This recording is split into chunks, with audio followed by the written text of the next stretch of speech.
ዛር የያዘውን ንጉስ ነው የምንመለከተው። ይሄ ንጉስ ሳኦል ነው። ከመንገሱ በፊት የብሔር ወይም የዘር ነገዱ ከብንያም በኩል የመጣ ነው። ብንያም እናቱን የገደለ በጣዖት መንፈስ ተለክፎ ከማህፀን የወጣ በቤተልሔም አልወለድም ብሎ በመንገድ ላይ የተወለደ በእናት አልባነት ያደገ ቤተሰባዊ መጉደልን ያዘወተረ ነገድ ነው። ከዛም አልፎ ተርፎ እድሉ ሲታይ በዘፍጥረት 49 ላይ ጠዋት የበዘበዝከውን ማታ ትበላለህ፣ ማታ የበዘበዝከውን ጠዋት ትበላለህ፣ ቢንያም ሆይ አንተ ነጣቂ ተኩላ ነህ ነበር ያለው አባቱ ያዕቆብ ማለት ነው። ስለዚህ የመጨረሻው ልጅ ከመሆኑም አልፎ ተርፎ በዛር አምልኮት ጊዜ የተወለደ ነው። ራሔል የአባቷን ተራፊም ሰርቃ በነበረበት ጊዜ፣ ተራፊም ማለት ጣዖት ነው። መድኃኒቴ፣ ረዳቴ፣ ኃይሌ፣ መመኪያዬ እንደማለት ነው። ተራፊም የአባቷን ተራፊም ሰርቃ በነበረ ጊዜ የተጸነሰ ነው። በዚህ በመጸነሱ ምክንያት እድሉ ሁሉ የብንያም ነገድ ተዛብቷል። ወደ ቅድስት ሀገር ሲሄዱም የወረሰው ምድር ቤተ አቬን ነው። ቤተ ከንቱ፣ ቤተ ባዶ፣ ቤተ ግፍ፣ ቤተ ተንኮል፣ ቤተ ሴራ፣ ቤተ ምቀኝነት በሚል የሚታወቅ ነው ቤተ አቬን። ይህም የርስቱ አብካል ነው። ወደ ብርሃን ሲወጣ በቤተ አቬን በኩል ነበር የሚወጣው፣ በቤተ ከንቱ በኩል ነው የሚወጣው። በርስት እድል እንኳ ባዶውን ምድር የክፋቱን ምድር ነበረ እንዲወርስ የተገደደው። ይሄ ከውስጡ ያለው የጠላት ኃይል ዘሩን እንዴት እንደሚመራ ያሳየናል። ቅዱስ ጳውሎስም የዚሁ የብንያም ነገድ ዘር ነው።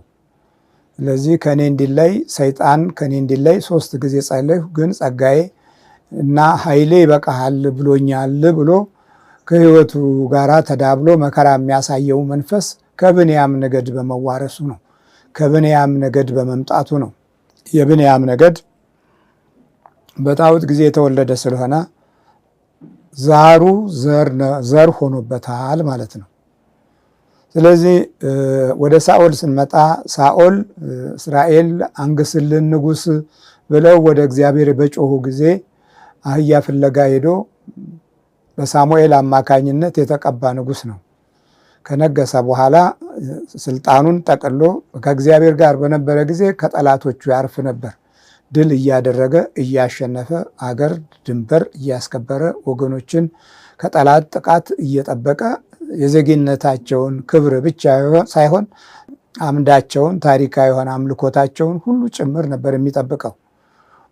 በኋላ የስልጣኑ እርከብ ከፍ ሲል የሚያዘው ሰው ሲበዛ አብሮት የሚያሸረግደው ትውልድ ከጎኑ ሲቆም ጠላት ቀስ እያለ ክፉ መናፍስት በትዕቢት ውስጡን እየሞላው መጣ።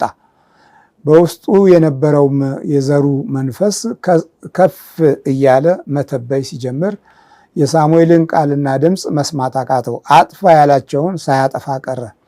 ከሀብትም ከገንዘብም ወደ ራሱ ንጹሑን መውሰድ ጀመረ። ከዚያ በኋላ እግዚአብሔርን አምላኩን ተወው። ከተወው በኋላ የእግዚአብሔር መንፈስ ከሳኦል ራቀ ይላል። በ60ው ዘመን አምላክ አያስፈልገንም ብለን የፎከርንበትን ጊዜ አስታውሱ። ከዛን ጊዜ ጀምሮ አምላክ ርቆናል። ፓትርያርክን ገደልን፣ መንፈሳዊ ታሪክን አወደምን፣ በራሳችን ሀሳብ ተመራን፣ በሌሎች ክፉ ሀሳቦች ህይወታችንን አስያዝን። የአስተሳሰብ ርዕዮተ ዓለማችንም እግዚአብሔር አምላክ በሌለበት መንገድ ሆነ። ፈተናችንም ትምህርታችንም ከሃይማኖት በራቀ መንገድ ውስጥ እንድንገባ ተገደድን። በዚህ ሁኔታ ውስጥ የኖርነው ኑሮ፣ ያገኘነው ሀብት፣ ያፈራነው ትውልድ፣ ያገኘነው ስልጣን አሁን ላለው መከራ እጅ የሰጠ ነው። በዚህ ዘመን ለተከሰተው ውድቀት በዛን ዘመን የዘራነው ዘር መከር ውጤት ነው እና ታዲያ ዛሩ ዘራ አልዘራም የሚለው ነገር እግዚአብሔር መንፈስ ከሳኦል ራቀ፣ ክፉ መንፈስ ከእግዚአብሔር ዘንድ አሰቃየው ይላል። ስለዚህ በቁጥር 1 የውስጥና የውጭ ስቃይ ክፉ መናፍስት ያሳድራል። ይሄ ዛር ነው፣ የዘር መንፈስ ነው። የእግዚአብሔር መንፈስ ሲለየው ያ ከዘር የመጣው መንፈስ ጠጋለ። ከዛ በኋላ ከእናቱ እንግዲህ ስንት ሺህ ዘመን አልፎ ነው እንግዲህ ይሄ እና ስለዚህ መንፈስ አይሞትም። መንፈስ ይሞታል ብለህ አታስብ፣ ንጃጃል። ስለዚህ የዘር መንፈስ ነው ይሄ የዘር መንፈስ ነው።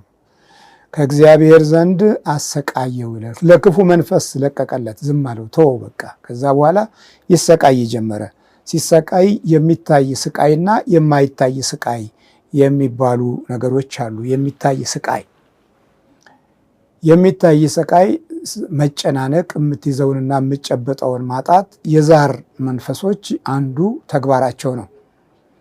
ከዘር የመጣው የዛር መንፈስ ተግባሩ ነው አንተን ማጨናነቅ። በሚያጨናንቅ ጊዜ የምትወስናቸው ውሳኔዎች፣ የምትፈጽማቸው ድርጊቶች፣ የምታከናውናቸው እና የምትገልጻቸው ሀሳቦችና የሀሳብህ ከባህሪ ጋር ያለው ተክለ ቁመና ሲወዛገብ ይታያል። ይሄ የሚታይ ነው።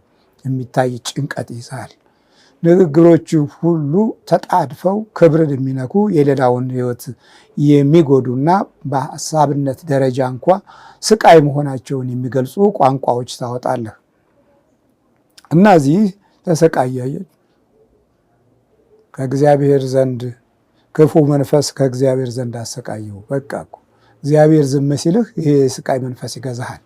መጸለይ ሲያቅታችሁ፣ መንበርከክ ሲያቅታችሁ፣ የአምልኮት ነገርን ማፍቀር ስትተዉ እንዲህ አይነት ስቃዮች ጎልተው በርትተው ይመጡና ከደጃችሁ እስከ ቤታችሁ፣ ከቤታችሁ እስከ ጓዳችሁ፣ ከጓዳችሁ እስከ ሳሎናችሁ ጊዜ ድረስ ስቃይ ያልተለየ ይሆናል። የምታዩት ነገር ሁሉ ስቃይ ይሆናል።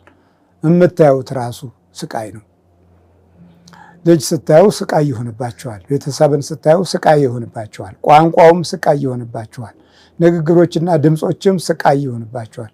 እንግዲህ ገና ለገና የምትፈሩት ቋንቋ ባል ከውጭ ሲመጣ የሚናገረውን ነገር ትፈሩታላችሁ።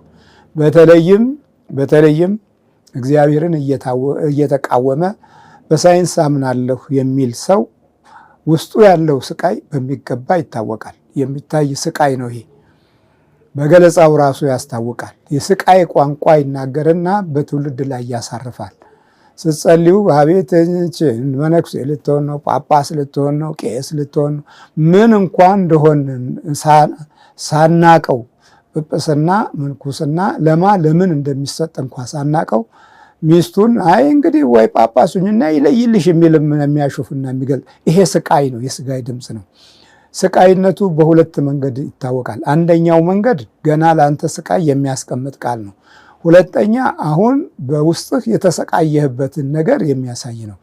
ሌላው ክፉ መንፈስ ለሚቀጥለው ለአንተ ክፉ የሆነ የእርግማን ቃል አውጥተህ የተረገምክ ሆነህ አጠፋፍህ በክፉ እንዲሆን በአንደበትህ ውስጥ ራሱን እየገለጸ ለአንተ ክፉ ነገር ያስቀምጣል። ክፉ ነገርን ማስቀመጥ ለትውልድ ክፉ ነገርን በማስቀመጥ የጨከነ ትውልድ ማለት ይሄ የኛ ነው። ክፉ ነገርን በጣም ለማስቀመጥ ዝግጆች ነን። አንደበታችንም ቋንቋችንም ከስድነት አልፎ ከሰብአዊ ፍጡር ውጪ በሆነ ነገሮች መናገር ስንጀምር ያ ንግግራችን የውስጥ ስቃያችንና ገና ለሚመጣው ስቃይ ዝግጁ መሆናችንን የሚያበስር ነው። ክፉ ብስራት ነው። እግዚአብሔር ይማረን እና የእግዚአብሔርን መንፈስ ከሳኦል ፊት ራቀ፣ ክፉም መንፈስ ከእግዚአብሔር ዘንድ አሰቃየው። በቃ ከዚህ ስቃይ በኋላ የውስጥ ስቃይም አለ። የውስጥ ስቃይ የማይታይ ስቃይ በሚስቶች ወይም በባሎች በኩል ሲታይ ዛር የሚያስቀምጠው ነው። ይሄ አይታይም። ምን ብዬ ላውራ? ምን ብዬ ልግለጽለት? ስለ ጸሎት እንኳ ሚስትህ ልታወራህ ስትፈልግ አንተ ቋንቋ ስቃይ ስለሆነ ትፈርሃለች። ወይም ሚስትህ እንድትጸልይ ስትሞክር የምትናገረው ቋንቋ ይከብድህና ትፈራለህ። ይሄ የውስጥ ስቃይ ነው። ውስጥ ክፉ መንፈስ የሚያስቀምጠው ስቃይ ነው። ስለዚህ ልጆች በመካከል መንፈሳዊ እውነታ ያመልጣቸዋል። ስለዚህ ዓለም ይቀበላቸዋል፣ ትምህርት ቤቱ ይቀበላቸዋል፣ ሰዶማውያን ይቀበላቸዋል፣ ሊዝቢያን ይቀበላቸዋል። እነሱ ላይ ትኩረት በሚሰጡበት ጊዜ የድብብቆሽ የህይወት ጨዋታ ይይዙና ለብቻቸው እነሱም ይሰቃያሉ። አባት የማያውቀው እናት የማያውቀው ስቃይ ይሰቃያሉ። ይሄ የዘመኑ የዛር መንፈስ ከቤተሰብ ተወራርሶ ሲመጣ ለስቃይ እንግዳ አይሆንም።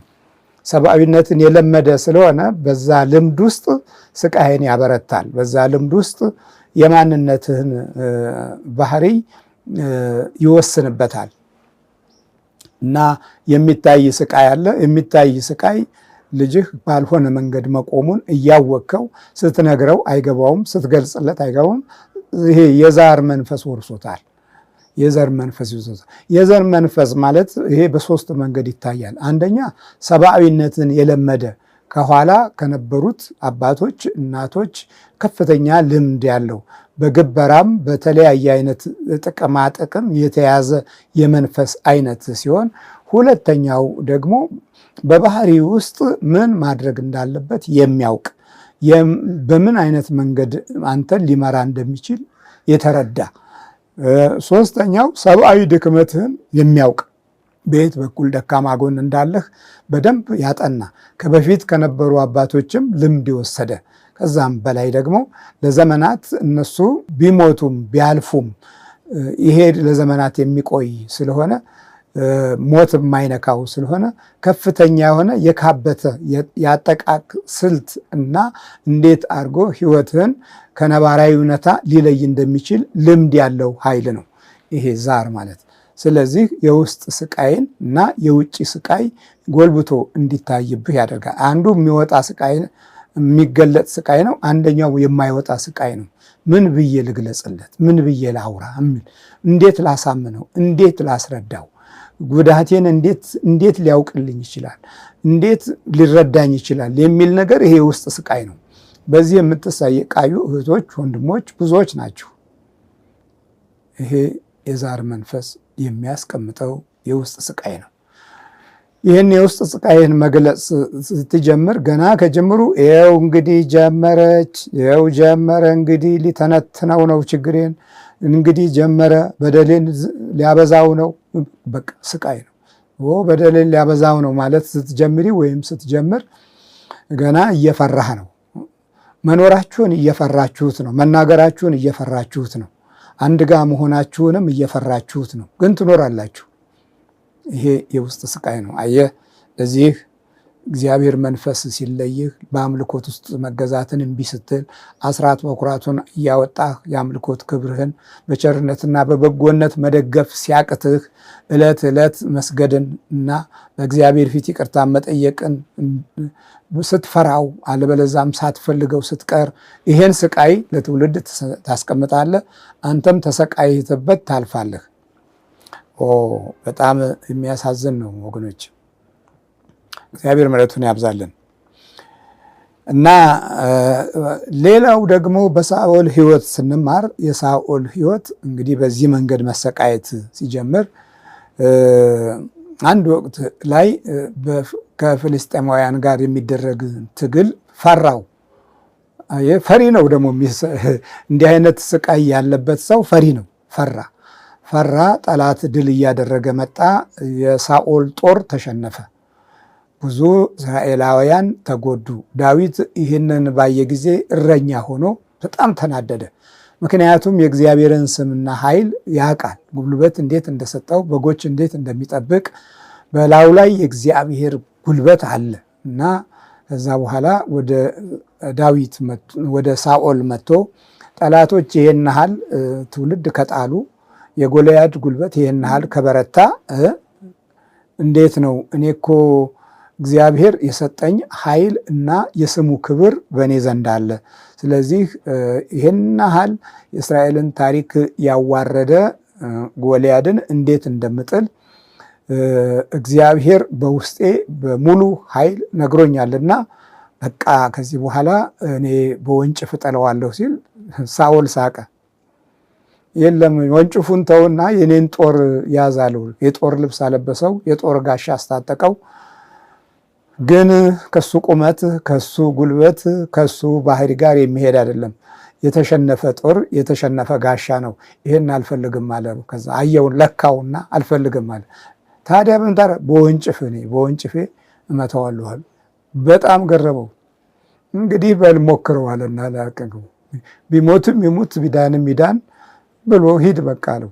እዛ በወንጭፍ ድል አድርጎ ሲመጣ የሳኦልም ባሪያዎች እነሆ ክፉ መንፈስ ከእግዚአብሔር ዘንድ ያሰቃያል አሉት። እንግዲህ ምንድነው ስቃዩ? ሁለት መንገድ ሆነበት። አንደኛው ስቃይ የዳዊት ድል ማድረግ አሰቃየው። አቤት አቤት አቤት!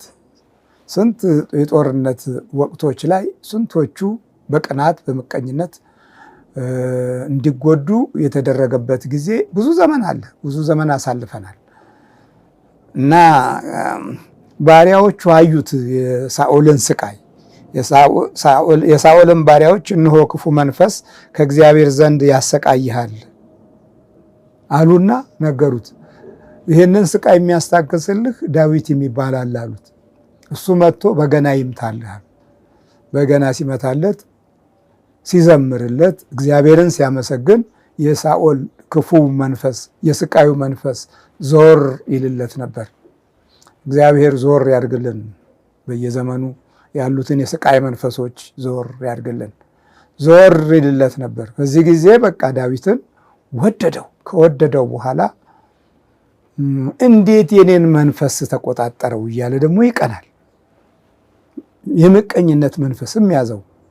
ከዛ ሌላው ከዚህ ስቃይ በስተጀርባ ደግሞ ቅናት ጨመረበት። አንደኛው ሳሙኤል ምዕራፍ 18 ቁጥር 8 ላይ ሳኦልም እጅግ ተቆጣ ይላል። በምን መሰላችሁ ቁጣው? ዳዊት ጎልያድን ከጣለ በኋላ ዳዊት 1000 ገደለ፣ ሳኦል 1000 ገደለ ሲሉ አሳነሱኛል። እነዚህ በቃ መዝሙሩ ዘፈኑ ወደ ዳዊት ዞረ። ምስጋናው ውዳሴው ወደ ዳዊት ዞረ። ቆነጃጅቱ የእስራኤል ኃያላኖች በሙሉ ካህናቱ፣ ሊቀ ካህናቱ ሁሉ ዳዊት ላይ ናቸው አረፈ። ከዛ በኋላ ሳኦል ቀና፣ እጅግ ተቆጣ ይላል። የዛር መንፈስ ያለበት ቅናት አለበት። የቅናት መንፈስ ያድርበታል። ቀናተኛ ንጉሥ ሆነ። ንጉሡ ቀናተኛ ሆነ። በቃ እንዴት ጠላትን አሸንፎ መጥቶ እኔ 1000 ገደለ እሱ 10,000 ገደለ እንዴት ተባለ አለ። ሳኦልም እጅግ ተቆጣ፣ ይህም ነገር አስከፋው። እርሱም ለዳዊት 1000 ሰጡት፣ ለእኔ ግን 1000 ብቻ ሰጡኝ። ከመንግስት በቀር ምን ቀረበት አለ። ከመንግስትነቴ በቀር አሁን ምን ቀረበት አለ። አያችሁ፣ ይሄ ክፉን መንፈስ የለከፈው ሰው በላዩ ላይ የሚጨምረው ክፉ ነገር ነው። ቅናትን መጀመሪያ የውስጥ ስቃይን፣ ከዛ የውጭ ስቃይን፣ ከዛ ምቀኝነትን፣ ከዛ ቅናትን፣ በቅናት ላይ የሚያመጣቸው ቋንቋዎች ሁሉ ምን አለ? እጅግ ተቆጣ አለ። የቁጣ ሰው መሆን ቁጣ እና ሳኦል እጅግ ተቆጣ፣ ይህም ነገር አስከፋው ይላል። ተከፋ፣ በቃ ጠላት በመሸነፉ ተከፋ። ዛሬ ብዙ ጊዜ ይሄው ነው፣ መከፋት አለ። ድል በአንድ አቅጣጫ ለምስኪኖች ሲመጣ እግዚአብሔር ረዳን አይደለም የሚባለው፣ እግዚአብሔር ረዳውም አይደለም። እንዴት እኔ የምናቅበትን ድል እንዴት አገኘ? እንዴት እኔ የተጠላሁበትን፣ እኔ የተሸነፍኩበትን፣ እኔ የተዋረድኩበትን ድል እሱ እንዴት አመጣው? ስለዚህ ይሄ እንዴት ነው አስከፋው። በቃ ይኸው አስከፋው እኮ ለእኔ 1000 ብቻ ሰጡኝ፣ ከመንግስት በቀር ምን ቀረበት አለ። በቃ ምን ቀረበት? አቤት አቤት! ከመንግስት በቀር ምን ቀረበት? አሁን ሁሉ እሱን አመሰገኑ፣ ሁሉን አወደሱ። በውዳሴ ከንቱ ቤተክርስቲያን ለዘመናት ተበድላለች። አባቶቻችን የውዳሴ ከንቱን ለምደው ይህ ውዳሴ ከንቱ ከሌለ እንዴ እድገትም አይሰጡም እኮ ከፍም አያደርጉም። ቀደም ሲል በውዳሴ ከንቱ፣ አሁን ውዳሴ ከንቱና ገንዘብ ካልታከለበትም ከፍ አትልም። በእግርህ ነው የመጣኸው፣ በእጅህ ነው የመጣኸው። እንዲህ ቀደም ሲል እኮ ብዙ ይባል ነበረ እኮ። የእግሮችህ ጣትና የእጆችህ ጣት ስንት ናቸው? የእግሬ 10 የእጄ 10 ቁጠረው፣ ስንት ነው? 20። ያኔ 20,000 ይባል ነበረ። ካሁን ከዛ በላይ ደግሞ ያንን አባዛው በመቶ አድርገውና ወደ ሚሊዮን አድርገው። 6ቱ ቃላተ ወንጌልን 10ቱ ቃላተ ኦሪትን ታውቃቸዋለህ? አዎ። እቺ ማለት ምንድን ነው? 16,000 ነበረ ድሮ ደግሞ። አሁን 100 60 ሺህ ነው። አሁን የምንነጋገራቸው ነገሮች ሁሉ ዛሬ ከመለኮታዊ ብርሃን ርቀው የጨለማውን መንፈስ ውስጥ ተጋርዶ ታሪካዊ ውድቀቶቻችንን በግልጽ ስናወጣ በሌላው ህይወት ላይ ትርፍ አደረግን። በቃ ነገድን፣ በሰው ተራ ነገድን፣ በህይወት ነገድን፣ በሰው ገንዘብ አተረፍን። ስቃይ እና ከመንግስቴ በቀር ምን ቀረለት በማለት እጅግ በጣም ተመቀኘ። ድሉን ተመቀኘው። የዛር ትውልድ ምቀኛ ነው፣ ይመቀኛል። በምትበላው በምትጠጣው ይመቀኛል፣ በምትለብሰው ይመቀኛል፣ በምትወጣበት በምትገባበት ይመቀኛል። አሜሪካ ሄደውም እንኳ ይመቀኛሉ። ይህን መኪና ያዘ እንዴ ይላል። ከዛሩ ጋር ነው የሚናገር። ይህን መኪና ገዛች እንዴ? እዚህ ሀገርማ ቢሆን ደግሞ እንዴት ሊሆን እንደሚችል አስቡት። ነጭ በበዛበት ሀገር ከተመቀኛኘህ እንዴት ወደዚህ ደግሞ እንዴት ሊሆን እንደሚችል እግዚአብሔር ያውጣን ነው። እና ምቀኛ ንጉሥ ሆነ። አንደኛው መጽሐፈ ሳሙኤል 18 ቁጥር 9 ላይ ከዚያ ቀን ጀምሮ ሳኦል ዳዊትን ተመቅኝቶ ተመለከተው ይላል። አያችሁ፣ ምቀኛ ንጉሥ አደረገው። ምቀኛ ሆነ። ከብንያም ነገድ ነው የመጣው። ከኋላ የነበረው የጣዖቱ የዘር መንፈስ ዘሩ ሆኗል። ስለዚህ ቀስ እያለ ከእውነት መንገድ እያራቀ በምቀኝነት ልቡንም ሕሊናውንም አእምሮውንም ያዘው። ከዛ በኋላ ውጫዊ አመለካከቱ ላይ ያለው ሁኔታ በበጎነት የሚገለጽ አይደለም። አመለካከቱም ከዓይኑ ጭንቁር ጀምሮ የሚያይበት የዓይን ጎደሎነት እየከፋ መጣ። በክፉ ዓይን ማየት ጀመረ። እኛም እኮ ጠመመ ብለን ነው የምናየው። በጎን እኮ ነው የምናየው። እንዲህ በየመንገዱ ሲሄድ በጎን ዞር ብለው የሚያያሉ ምቀኞቹ።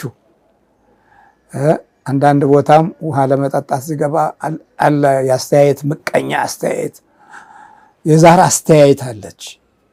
ስለዚህ መጸለይ ስትጀምሩ የዛር አስተያየቶችን ታቆማላችሁ።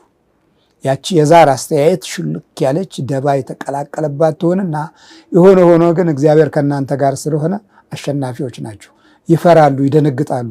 ዳዊት እኮ ግርማ ሞገሱ በጸሎትና በምስጋና ስለነበረ አስደነገጠው የሳኦልን ሕይወት። እና ከዚያ ቀን ጀምሮ ሳኦል ዳዊትን ተመቅኝቶ ተመለከተው ይላል።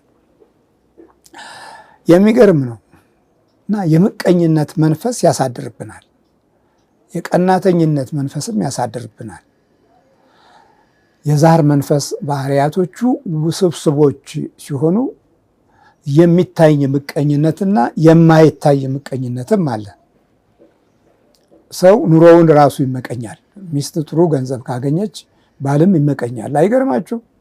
በኑሮ ውስጥ ምቀኝነት ስር ሰዶ እንዲቀመጥ የሚያደርገው አንዱ የዛር መንፈስ ነው። የዛር መናፍስት ምቀኛ ያደርጋል። ይህን ትልቁን ምቀኛ ካደረገ በእያንዳንዳችን ቤትና ሕይወት ውስጥ ደግሞ እንዴት ሊሆን፣ ለዛውም በሳሙኤል የተቀባው ንጉሥ፣ የእግዚአብሔርን ክብር ያየ ንጉሥ፣ የሰላም አምላክን ፍቅር የተመለከተ ንጉሥ፣ ድል በማድረግ በጠላት ላይ አሸናፊ የነበረ ንጉሥ። ከዛ በኋላ በምቀኝነት መንፈስ ሕይወቱ ሲያዝ ተመልከቱ። መጽሐፈ ሳሙኤል 18 ቁጥር 29 ላይ ሳኦልም ዳዊትን አጥብቆ ፈራው፣ ሳኦልም ዕድሜውን ሁሉ ለዳዊት ጠላት ሆነ ይላል። ከምቀኝነት አልፎ ደግሞ ፍጹም ጠላት፣ ዕድሜ ልክ ጠላት እንድትሆን ያደርግሃል። ዕድሜ ልክ ምቀኛ፣ ዕድሜ ልክ ጠላት። በእንዲህ አይነት ሁኔታ የኔን አባት ጠሉ የነበሩ በምቀኝነት የኖሩ የነበሩ እኛም ወንድሞቼም እኔም ሳድግ በነበረ ጊዜ በምቀኝነት የሚያዩን የነበሩ መቅኗተው ትውልዳቸው ተበትኖ ባልሆነ መንገድ አልቆ አይተነዋል፣ አይቻለሁ። አሁን የቀሩትም ደክመው ዝለው መንፈሳቸው ቀዝቅዞ በረከታተው ሰላማተው ተዘበራርቀው ቤተሰቦቻቸው የወለዷቸው ልጆች ሁሉ ደንቁረው ፈዘው በዚህ በዘመኑ ሱስም ተይዘው ግማሾቹም አለዕድሜያቸው ሞተው አልቀው አይቻቸዋለሁ። እናንተስ እንዴት ነው የምታዩት? እስቲ ፈልጉ። እስቲ በምቀኝነት የኖሩትን ምቀኝነትን ጥሉት፣ ቅናትን ጥሉት፣ ተንኮልን ጥሉት፣ ግፉን ጥሉትና አምልኮትን ወደዱ። እግዚአብሔርን ውደዱ። ከዛ በኋላ የዛራችን መንፈስ ከህይወታችን ይርቃል። ዕድሜ ልኩን ለዳዊት ጠላት ሆነ ይላል እኮ አንደኛው ሳሙኤል 18 ቁጥር 29 ላይ። ከዛ በኋላ ወደ ነፍሰ ገዳይነት እንደገና ራሱን አመራው። ውስጡ ያለው ስቃይ ሲበረታ ለምን አላጠፋውም? ስልጣነ መንግስቴን ተጠቅሜ ክብሬን ተጠቅሜ ትልቅነቴን ተጠቅሜ በጦር በማዘዝ ዓለም በራሴ በመሞከር እኔ ሞክሬ ካቃተኝ ጦር በማዘዝ ዳዊትን ማጥፋት አለብኝ እያለ ዕድሜ ልኩን አሳደደው። ሳኦልም ዳዊትን ከግንብ ጋር ያጣብቀው ዘንድ ጦሩን ወረወረ ይላል። ያችሁ በቃ ወደ ነፍስ መግደል አመራ። የጣዖት ትውልድ ስራው ነፍስ ማጥፋት ነው። እድሉም ይሄው ነው፣ ባህሪውም ይሄው ነው፣ ጠባዩም ይሄው ነው። አንተ የምትጠፋው ግን ከአምልኮ ርቀህ ነው፣ ከሰማይ ተስፋ ወጥተህ ነው። ዳዊት ይሄውና እኮ ጦር እየተወረወረበት እየዳነ ነው። ለምንድን ነው የዳነው? እግዚአብሔር ከእርሱ ጋር ስለነበረ። እግዚአብሔር እረኛዬ ነው የሚያሳጣኝ የለም፣ በለመለመ መስክ ያሳድረኛል። እዚህ ግን ንጉሱ ያሳድደዋል። ሌላው እግዚአብሔር ብርሃኔና መድኃኒቴ ነው፣ የሚያስፈራኝ ማን ነው? የሚያስፈራኝ ማን ነው አለ። ቀጠለና በመዝሙር 90 ላይ በልዑል መጠጊያ የሚኖር ሁሉም በሚችል አምላክ ጥላ ውስጥ ያድራል። ይሄን ኃይል አለው። አየህ፣ ትሰማለህ? አንቺም ትሰሚያለሽ። ይሄን ኃይል ያዥ። ይሄን ኃይል ያዘው፣ ዘወትር ያዘው፣ አትጣለው። ገንዘብ እንደምትይዝ ከዛ በላይ አድርገህ ያዘው። ከዛ በኋላ ከአንተ ጋር ይሆናል። ጉልበት፣ ኃይል፣ ብርታት፣ ጽኑ አቋም፣ ተስፋ፣ ራዕይ፣ የህይወት አድማስ ብሩህነት፣ የቃላትና የቋንቋ ወርቃማነት፣ እነዚህ ከአንተ ባህሪያቶች ጋር ይያያዛሉ። እና አንደኛው ሳሙኤል 19:10 ላይ ሳኦልም ዳዊትን ከግንብ ጋር ያጣብቀው ዘንድ ጦሩን ወረወረ፣ ዳዊትም ከሳኦል ፊት ዞር አለ፣ ጦሩም በግንቡ ውስጥ ተተከለ። በዛም ሌሊት ዳዊት ሸሽቶ አመለጣል። አመለጠ። አሁን በቃ ሸሽቶ አመለጠ፣ ዞር አለ። እግዚአብሔር ዞር ያደርጋቸዋል። አየህ፣ ከሚወረወረው ጦር ዞር፣ እንኳን ከተነገረው ከሚወረወረው ጦር የሚያድን አምላክ አለ እያሉ አባቶቻችን እሳት ውስጥ ገብተዋል። እሳት ውስጥ ገብተዋል። ጦርነት ውስጥ ገብተዋል። ፍትህ ሲያጡ እግዚአብሔርን ፍትህ አድራጊ አድርገው ገብተው አሸንፈዋል። እንኳን ከተነገረው ከወረወረው ጦር የሚያድን አንድዬ እያሉ አንድዬ ያለ አንዱ ጌታ ማለት ነው። አምድዬ ያለን አንድዬ ያለን አምድዬም የሚሉት አምላክ ከዛ ዞር አለ። ግድያ ወደ ግድያ ሄደ። ዛር ያለበት ትውልድ ሞትን ያበዛል። የሚሞተው ትውልድ ደግሞ በእውነት ወደ እግዚአብሔር ካልጮኸ በጠላት እጅ የሚወድቅ ይሆናል። ታሪኩም ዘመኑም ጊዜውም ያልፋል፣ ይወድቃል። ስለዚህ አየህ፣ ጦር ወረወረ በቃ። ከዛ በኋላ በንግስና ውስጥ በሽልማት ሊያታልለው ፈለገ። ሚስት ልጄን ልዳርልህና ከጎን ይሁን አለው። በዛ በኩል ሊይዘው ሞከረ። ሜልኮልን አጋባውና የሚገርም ነው። ልጅ ዳረውና እንዴት እንደሚገለው በዛም ውስጥ አቀደ። ልጁን ድሮ ዕድሜ ልክ የሆነ ጠላትነት። እግዚአብሔር ከእናንተ ያርቅላችሁ ይህን ጠላትነት። እስቲ ውስጣችሁ ፈልጉ። ዕድሜ ልካችሁን ጠላት የሆናችሁበት ሰው የለም? ዕድሜ ልካችሁ በክፉ የምታዩት ሩቅ ናችሁ። እኔንም በክፉ የምታዩዋላችሁ አይደለም፣ አልተሳካላችሁም እንጂ ዕድሜ ልካችሁን ነው። ግን እግዚአብሔር ምሕረቱን ያብዛልን፣ የጠላትነትን መንፈስ ያረቅልን። ዕድሜ ልክ ጠላት ሆነ። ዕድሜ ልክ የዛር መንፈስ የጠላትነት ልብ አለው። የዛር መንፈስ ያለበት የምቀኝነት ልብ አለው። የዛር መንፈስ ያለበት የቀናተኝነት መንፈስ ልብ አለው። የዛር መንፈስ ያለበት የስቃይ ሕሊናና አእምሮ አለው። ተሰቃይቶ ያሰቃይሃል፣ አሰቃይቶ ያሰቃይሃል፣ አሰቃይቶ ደግሞ ይሰቃያል። እግዚአብሔር ይማረን። ይሄ ብቻ አልነበረም። ዳዊትን ማሳደድ የማይችል ሲሆን ጊዜ ደግሞ በአንደኛው ሳሙኤል ምዕራፍ 22 ቁጥር 21 ላይ አንቡት። መጽሐፍ ቅዱስን አንቡ። ከመናፍስት ጉዳት አንጻር አንቡ። ደግሞ እንደው ዝም ብለው ከታሪክ አንጻር ብቻ አታንቡ፣ ከህይወታችሁ ትግል ጋር አንቡት። እዛ ላይ አንድ ታላቅ ነገር ይነግረናል። አብያታርም ሳኦል የእግዚአብሔርን ካህናት እንደፈጀ ለዳዊት ነገረው ይላል። ካህናቱን በሙሉ ፈጀ። የጣዖት ንጉሥ ይፈጃል። የጣዖት ትውልድ ካህናትን ያስወግዳል፣ ይጠላል። በቃ የጣዖት ንጉሥ የሚጠላ ካህን አለ፣ የማይጠላ ካህን አለ፣ አይለይም። ግን የሚጠላ ካህን ክፉ የሚመኘው፣ ግፍ የሚመኘው፣ ተንኮል የሚመኘው፣ ግፍ የሚሰራው፣ በምትሃት በአስማት የሚያሟርተው፣ አምላኩን የሚክደው፣ ይህም እግዚአብሔር ጠልቶታል፣ ይጠላል። እግዚአብሔር ራሱ የጠላው ነው። ዞሮ ዞሮ እዚህ ካህናቱን ሁሉ ፈጀ የሚል የአብያተር መጥቶ ለዳዊት ነገረው። ካህናቱን በሙሉ ፈጃቸው እኮ ሳኦል። እብድ ይሆናል። የጣዖት መንፈስ ያለበት እብድ ይሆናል። ንግስናን ያሳብዳል፣ ክብርን ሁሉ ያዋርዳል። አብያታርም ሳኦል የእግዚአብሔርን ካህናት እንደፈጀ ለዳዊት ነገረው። እንግዲህ ካህን ከፈጀ በኋላ ምን ሊሆን እንደሚችል አስቡት። ከባድ ነው። አቤት አቤት አቤት! ተአምር ነው። የዛር መንፈስ ተአምር ነው። ይሄ እንግዲህ ከብንያም ዘር ነው። ሳኦል ራሱ ትውልዱ ከብንያም ነገድ ነው። እኔ ከብንያም ነገድ ነኝ፣ በእስራኤል ላይ እንዲህ ልነግስ ግን አይገባኝም፣ እኔ እንዴት ነው እያለ እኮ በፊት እግዚአብሔርን ተማጽኗል። እግዚአብሔርም ብዙ ታምራትን ሰጥቶታል።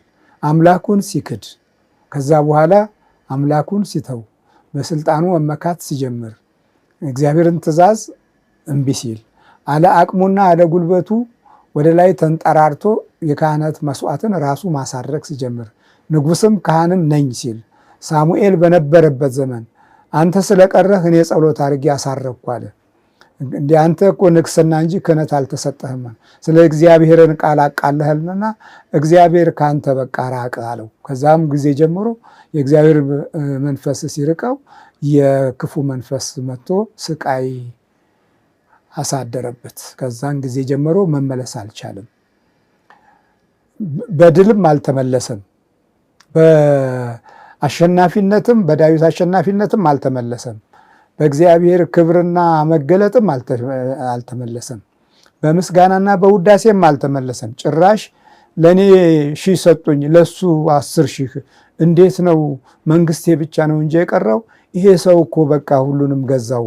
ስለዚህ ነገ በስልጣኔ ላይ መጥቶ የሚነቅለኝ ይሄ ሰው ነው አለ። የፈሩት ይደርሳል፣ የጠሉት ይወርሳል የተባለው ቃል አልቀረም። ዳዊት ነገሰ። እርሱም አጓጉል የሆነ አሟሟት ሞተ። የጣዖት መንፈስን በባህሪ ውስጥ ይዞ እንደገና ወደ ጣዖት ሲሄድ እናየዋለን። ወደ ጣዖት ሲሄድ እንመልከተው ደግሞ። አሁን እግዚአብሔር ማስተዋሉን ይስጠን።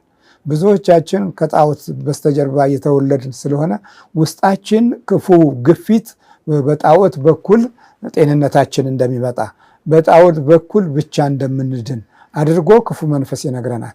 እዚህም ቦታ ሄደን ተጠመቅን። ግርማም ጋር ሄጄ ታየው፣ ተጠመቁ፣ በቃ ተፈተሽኩ፣ የኔ መንፈስ የሚለቅ አይደለም። ስለዚህ እሾህም በሾህ ነው የምትሏት ቋንቋ አላችሁ። እሾህም በሾህ ነው። እንግዲህ እስቲ የእናትና አባቴ ውቃቢን ደግሞ ልሞክር፣ እነሱ የሄዱበትን መንገድ ልከተል ብለው የተከተሉ አሉ እኮ የምናውቃቸው። እንደዚህ ተከትለው ሞተዋል። አሁን ጉባኤያችን ውስጥ የነበሩ ወንበር ቁጭ ብለው የተማሩ በመናፍስቱ የሚደረገውን ውጊያ ለማሸነፍ ትግል ያጡ፣ አቅም ያጡ፣ እቤት መጸለይ ያልቻሉ፣ መንበርከክ ያልቻሉ ግን እንደገና ተመልሰው ዛር ቤት ያፈነደዱ የሰገዱ አሉ እኮ የምናውቃቸው። ዘራቸው ነው፣ ዘራቸው ነው። ወደ እኔ ስትመጡ የማይበት ዓይን ብዙ ነው። አሁን እንዲሁ አይደለም። ዝም ብሎ የሰው መንፈስም አይነካም። ምን እንደሆነ ገና አልታወቀማ። ስለዚህ ትግሉን ነው የማስተምራችሁ። መታገል ካቃታችሁ እንግዲህ ያው በምቀኝነት፣ በተንኮል፣ በቅፋት፣ በቅናት ወደ ታች ያለውን በማየት ከናንተ በታች ያሉትን በመጨቆን በማስፈራራት በድላቸው ውስጥ በመግባት የምታመጡት ስቃይ ከትውልድ ትውልድ እያለፈ እንዲህ አይነት መባከንንና በዘር አለመባረክን የምታገኙት ውጤት ነው። ደግሞ ወደ ቤተሰባችሁ ዞር እያላችሁ አጥኑ። አያታችሁን ቅድመ አያታችሁን ምን ይሰሩ ነበር ቀስ እያላችሁ መርምሩ። መቼም እዚህ አገር ቤት ያለው ትውልድ በጣም ግራ የተጋባ ስለሆነ ጥቂት ነገር ጎረስ እያረጋችሁ ጠይቋቸው። በጉርሻ ነው የሚነግሯችሁ እንጂ ዝም ብሎም አይነግሯችሁም። እንዴት ነበረ ወዳችኋለሁ፣ አፈቅራችኋለሁ እያላችሁ ቅን በመናገር ተነገሯችሁ። ቀስ እያሉ ያወጡላችኋል። ዝም ብለህ ሰው ነኝ በቃ ከከሌ ተወለድኩ ብለህ ብቻ በአባትነትና በእናትነት ያለውን ስጋዊ መወለድህን አትመልከት። ከአንተ ጋር ያለውን ኮተት ከትውልድ ውስጥ አስተላልፈህ መቅኖ ቢስነትን አሸጋግረናል እና ይህን ሁሉ ለመቋቋም የምንችለው ዞር ብለን ስናይ ነው። ይኸው ካህናትን አስፈጃጅ ጭራሽ በዘይት ኃይል ነግሶ በመንፈሳዊ ቅባት ተባርኮ የነበረው በካህን ተቀብቶ በካህን ነግሶ የነበረው ካህናቶቹን ፈጀ። ቤተ መቅደሱን ሁሉ በቃ ጠላ። ቤተ መቅደሱን ሁሉ ጠላ። በቃ ሁሉን ነገር ጠላው። አያችሁ። ከዛ በኋላ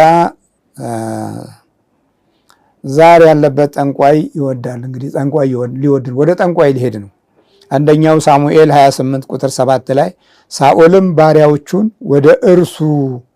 ወደ እርሷ ሄጄ እጠይቅ ዘንድ መናፍስትን የምትጠራ ሴት ፈልጉልኝ አላቸው። ባሪያዎቹም እነሆ መናፍስትን የምትጠራ አንዲት ሴት በአይንዶር አለች አሉት። በአይንዶር አለች። ወደ ሙታን ሳቢ ሊሄድ ነው። ሙታን ሳቢ በአይንዶር የነበረች ሙታን ሳቢ ሴት ጋር ሄደ። ጠቆሙት። ወዲያው ተገኘች። ደግሞ የሚገርመው ይሄ ነው። በጣም ወዲያውኑ ባሪያዎቹ ለዚህ ቅርብ ነበሩ። ለዚህ ለክፉ ሐሳብ ይህንን ለመምራት ቅርብ ነበሩ። ለምን? የሳኦልን መንፈስ ጥላ ሆኗቸዋል። የእሱን እንጀራ በልተዋል። እንደገና ደግሞ የነሱም የባሪያዎቹም መንፈስ ይሄን ያቅ ስለነበረ ለሱ ጥላ ሆነው ተረዳዱ፣ ተጋገዙ። አሁን እኮ ማንተጋገዘው ለዚህ ነው። አየህ፣ ሰባኪዎች ማንተጋገዘው ለግርማ ሞገስ፣ ለመደመጥ፣ ለትምህርት የምትሏት ነገር አለች። እሷን ካስገባችሁ ጊዜ ጀምሮ እንጠላላለን። የአብነት የምትሏት የምትጠጧት ነገር አለች። አብሸዋን ምናምኗን ከወሰዳችሁ አንስማማም፣ አንግባባም። ወደ እኔ ፕሮግራምም ስትመጡ ትፈራላችሁ፣ ዘማሪዎችም ትፈራላችሁ። ለድምፅ ለምናምን ብላችሁ የከተታችኋት ነገር ጥሩ ስላልሆነች እኛ መድረክ ላይ መታችሁ መዘመርም ያሸማቀቃችኋል። የእናንተን ክፋት ለእኔ ሰጣችሁ እኔን ጠንቋይ ትላላችሁ። አያለመታደል እርግማን ነው ራሱ። ይሄ ነው እንግዲህ አየህ፣ እንዲህ አይነት ባህሪ ይዘን በዚህ መንፈሳዊ ጉልበት ላይ እንፈራለን። ቡዳ ዛር ውቃቢ ሲነሳ ወይም ሲጠራ እንደንግጣለን፣ ያንገፈግፈናል፣ ከትከሻችን ሰበቅ ያደርገናል። ለመዘመር መጥተው እኮ እንዲህ የሚሰብቃቸው ነበሩ። እንዲህ ይላቸዋል ዛር ምናምን። ከዛ ሹክክ ብለው እንደዚህ እነ ባህታውያኖቹም እንደዚህ ነበር። ሾክክ ብለው ፈትለካሉ። ጠቋር ምናምን ሲነሳ ላጥ ብሎ በኋላ መጨፈር ጀመረ እዛ ራሱ መድረክ ላይ እና እንደዚህ ነው። በቃ እነ ባህታውያን ሁሉ ጠቋር ሲነሳ አይወድም። እሱም ባህታዊ ነው። አየህ፣ ይሄ መናፍስት ባህታዊ ነው። የማይደርስ ትንቢት ይናገራል። ተንኮለኛ፣ ምቀኛ፣ ሸረኛ እንደዚህ አይነት ነው። ዛሬ ያለበት ይሄ ነው ባህሪው። ሰላምን አያቅም፣ ጽድቅን አያቅም፣ ሞገስን አያቅም፣ ጸጋን አያቅም፣ ክብርን አያቅም። እንዲያውቅም አይፈልግም። ካለም ደግሞ ይቃወማል፣ ያሳድዳል። የዛር ንጉሥ እንዲህ ነው። ከዛ አይንዶር ሄደና ባክሽ ሳሙኤልን አስነሽልኛል። ሳሙኤል ያስተማራቸው ሳሙኤል የቀባቸው ካህናትን ገድሎ እንደገና ሳሙኤል አርጅቶ ከሞተ በኋላ ግራ ገብቶት ባክሽ ሙታን ሳቢልኝ ሳሙኤልን አስነሽልኛል። ግራ ገብቶት መሪዎች እንዲህ ግራ ይጋባሉ። እግዚአብሔር ሲተዋቸው፣ እግዚአብሔር ክብር ሲለቃቸው ዛሬያቸው ግራ ያጋባቸዋል። የቱን እንደሚይዙ፣ የትን እንደሚጨብጡ፣ የቱን እንደሚናገሩ፣ የቱን እንደሚከሱ፣ የቱን እንደሚገሉ፣ የቱን እንደሚያስሩ ግራ ያጋባቸዋል። ይሄ ነው በቃ። በየትኛው እንደሚረኩ፣ በየትኛው እንደሚደሰቱ ግራ ይጋባቸዋል። ደስታን ሲፈልጉት ሲያጡት የሚፈልጉት ከሰው ደም ውስጥ ነው ደስታ። ሰውን በማጥፋት ውስጥ ደስታን የሚፈልጉት። አየህ፣ ከዛ ሄደና እባክሽ ሳሙኤልን አስነሽልኝ አላት። ከዛ በኋላ ሳሙኤል ልብሱን ለውጦ ሄደ። ግርማ መንግስቱን ትቶ ልብሱን ለውጦ ጭራንቁስ ለብሶ የድህነት ልብስ ለብሶ የወደቀ ልብስ ለብሶ እሱን ለብሶ ሄደ። ሳኦል እንደሆነ እንዳይታወቅ ሌላ ልብስ ለብሶ ሄደ። ክብሩን ራሱ በራሱ ገፈፈው። እንደዚህ ነው አየህ፣ እግዚአብሔር ሲተውህ ራስህ በራስህ ክብርህን ትገፈዋለህ፣ ግርማ ሞገስህን ትጠለዋለህ። የሌላውንም ህይወት አሳደህ በኋላ አንተን የሚያሳድድህ ሲመጣ እንደገና ታች ወርደህ ትደበቃለህ። ጨርቅ ውስጥ ተደበቀ። የዘር መንፈስ እንዲህ ነው የሚያደርገው፣ ጨርቅ ውስጥ። ከዛ ኧረ ሙታን ሳቢ እኮ እዚህ ሀገር ሳኦል አጥፍቷል አለችና አስታወሰችው። እሱ እኮ ሳኦል ነው። ሳኦል ከሰማ ደግሞ ታስገድለኛለህ፣ ሳኦል ሙታን ሳቢን፣ ጠንቋዮችን፣ ሟርተኞችን እኮ አጥፍቷል ብላ የድሮ እሱ በክብረ መንግስት እግዚአብሔር ከእርሱ ጋር በነበረ ጊዜ በሞገሱ ጊዜ የነበረውን ጊዜ አስታወሰችው። እሱ ሳኦል እንደሆነ አላወቀችም። ተይ እባክሽ፣ እሱ ተይ፣ ሳኦል አሁን አይሰማም፣ ሳኦል አሁን አያይም፣ ሳኦል አሁን በዚህ ጊዜ ምንም አያደርግም። ሂጂና አሁን ያለሽን ጉልበትሽን ያለሽን ጥበብሽን ተጠቅመሽ ሳሙኤልን አስነሽልኝ። አሁን ተቸግሬያለሁ፣ እሱ ቀብቶ አንግሶኝ ዛሬ ተዋረድኩ።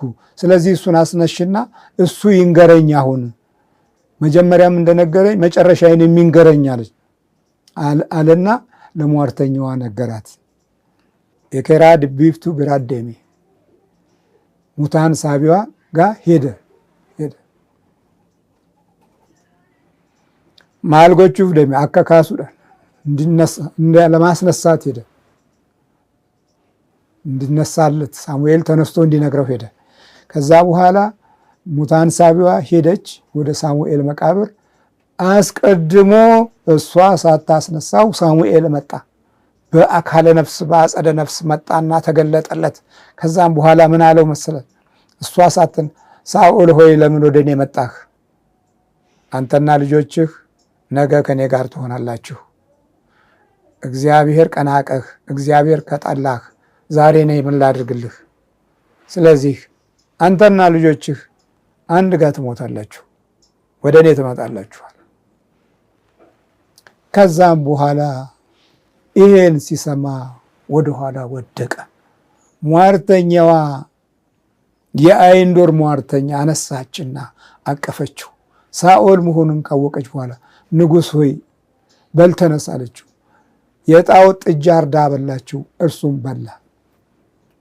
የጣዖት ጥጃዋን አበላችው፣ ስጋ በላ፣ ሾርባ ጠጣ። ያን በላና እርሷ አልጋ ላይ ሟርተኛው አልጋ ላይ ተኛ። አየት እንዴት እንደሚገናኝ አሁን አየ ዛር ከዛር እንዴት እንደተገናኘ። እግዚአብሔርን እምቢ ስትል እንዲህ አይነት ወጥመድ ነው የሚያዘጋጅልህ። ዛር ከዛር ይገናኛል። ያሳዝናል። ዛር ከዛር ተገናኘ። ከባድ ነው። ከዛ ጉድ ሆነ በቃ።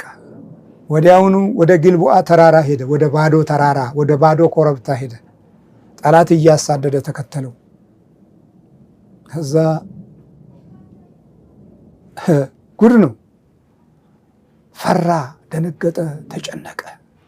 የጦር አበጋዙን ግደለኝ አለው። እኔ እግዚአብሔር የቀባውን አልገለም አለው።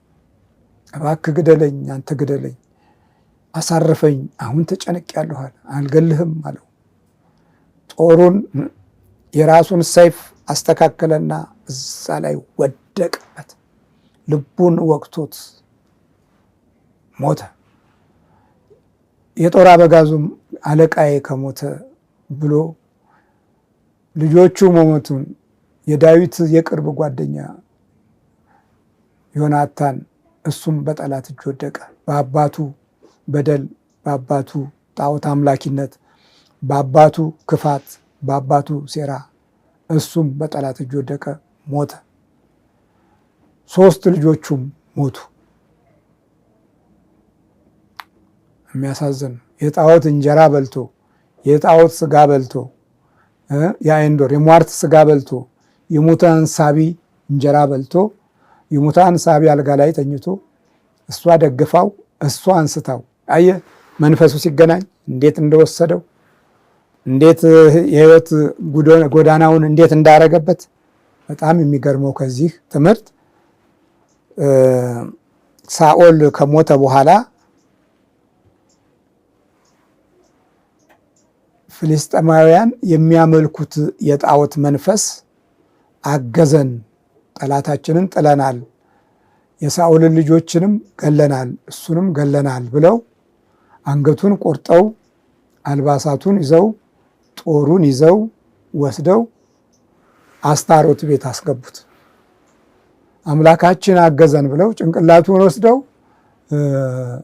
የጣዖት ቤተ መቅደስ ላይ ሰቀሉት። ውስጥ ያለው እስከ መጨረሻው ድረስ አጥፍቶ ቦታውን አይስትም። ቦታውንም እዛ ወስዱ፣ ጣዖት ቦታ ወስዱ። አየ የሚገርም ነው፣ በጣም የሚገርም ነው። እና ከዛ በኋላ ዳዊት አለቀሰ እንዲህ እያለ የእስራኤል ክብር በኮረብቶች ላይ ተወግቶ ሞተ። ኃያላን እንዴት ወደቁ! ኃያላን እንዴት ወደቁ! እናንተ የጊልቦአ ተራራዎች ሆይ የሳኦል ጋሻ በዘይት እንዳልተቀባ የኃያላን ጋሻ በዚያ ወድቋልና ዝናብና ጠል አይውረድባችሁ፣ ቁርባንንም የሚያበቅል እርሻ አይሁንባችሁ። ኃያላን እንዴት ሞቱ! ከሞቱት ደምና ከኃያላን ስብ የዮናታን ቀስት አልተመለሰችም፣ የሳኦልም ሰይፍ በከንቱ አልተመለሰም። ኦ ኃያላን እንዴት ሞቱ አለና ጮኸ፣ አነባ፣ የሰቆቃ ድምፅ አሰማ። ዳዊት አለቀሰ። እስከ ዕድሜ ልኩ ድረስ የነበረው ጠላቱ ሳኦል ስለሞተ አልተደሰተም። ሰው በመሞት አትደሰቱ ባካችሁ። ኃያላን እንዴት ወደቁ! የእሱን ወደፊት አወዳደቅ ፈራው ዳዊት ራሱ። ኃያላን እንዴት ወደቁ! ኃያላንም በሰልፍ ውስጥ እንዴት ወደቁ! ዮናታንም በኮረብቶችህ ላይ ወድቋልና። ወንድም ዮናታን ሆይ እኔ ስለ አንተ እጨነቃለሁ። በእኔ ዘንድ ውድህ እጅግ የተለየ ነበረ። ከሴት ፍቅር ይልቅ ፍቅርህ ለእኔ ግሩም ነበረ። ኃያላን እንዴት ወደቁ! የሰልፍ ዕቃ እንዴት ጠፋ! ዋለ በቃ ጮኸ፣ በጣም ጮኸ፣ አምሮ ጮኸ፣ አዘነ፣ አለቀሰ። በቃ መራራ ለቅሶን አለቀሰ። ከዛ በኋላ ኃያላን እንዴት ወደቁ! በልዑል መጠጊያ የሚኖር ሁሉም በሚችል አምላክ ጥላ ውስጥ ያድራል። ሳኦል ያልገደለው ዳዊት ነገሰ። እግዚአብሔር ብርሃኔና መድኃኒቴ ነው፣ የሚያስፈራኝ ማን ነው? መዝሙር 26 እግዚአብሔር እረኛዬ ነው፣ የሚያሳጣኝ የለም። በለመለመ መስክ ያሳድረኛል፣ በዕረፍት ውኃ ዘንድ ይመራኛል። ነፍሴ መለሳት፣ ስለ ስሙም በጽድቅ መንገድ መራኝ። በሞት ጥላ መካከል እንኳ ብሄድ አንተ ከኔ ጋር ነህና ክፉን አልፈራም። ብትርና ምርኩዝህ እነርሱ ያጽናኑኛል። በፊቴም ገበታ አዘጋጅህልን፣ በጠላቶቼ ፊት ለፊት ራሴን በዘይት ቀባህ። ጽዋዬም የተረፈ ነው፣ ምሕረትና ቸርነትህ ሁልጊዜ ይከተሉኛል። በእግዚአብሔር ቤት ለዘላለም እኖራለሁ። አሜን። መዝሙር 22 ይሄ እረኛው ሆኖ አዳነው። ይህንን ጸልዩ፣ በቃላችሁ ያዙ። የዛር መንፈስ አዙሮ አዙሮ አዙሮ ወዴት እንደሚወስድ ከሳኦል ተምረናል። ኃያላን እንዴት ወደቁ!